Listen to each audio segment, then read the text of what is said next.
Qala ba'd as-salaf, wamesema baadhi ya watu wema, man tafakkara fi awaqibi dunya, yoyote ambaye atakuwa kila akikaa anatafakari na kufikiria mwisho wake wa dunia utakuwa vipi, akhadha alhadhara, huyo mtu amechukua tahadhari mbele ya Allah jalla fi'ala.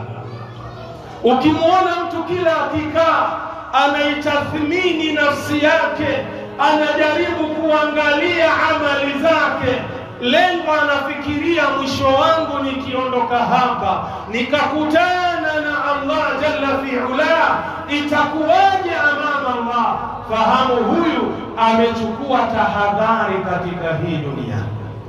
Waman ayqana bituli at-tariqi, na yule ambaye atakuwa na imani na yakini ya kwamba yupo na barabara na njia ndefu ya kwenda kwa Allah, taahaba lisafari, hakika mtu huyu amejiandaa na safari.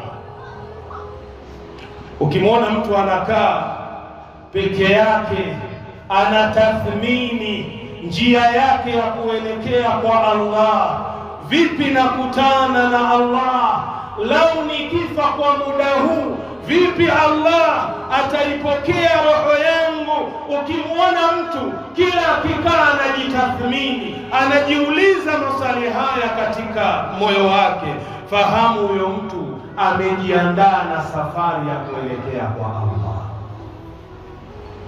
Lakini kinyume chake, ukimwona ni mtu ambaye hajali, katika kila nyanja ya haramu unampata, katika kunywa pombe fahuwa mawjudun, unampata sehemu ya kunywa pombe, katika kucheza kamari fahuwa mawjudun, unampata kwenye kucheza kamari.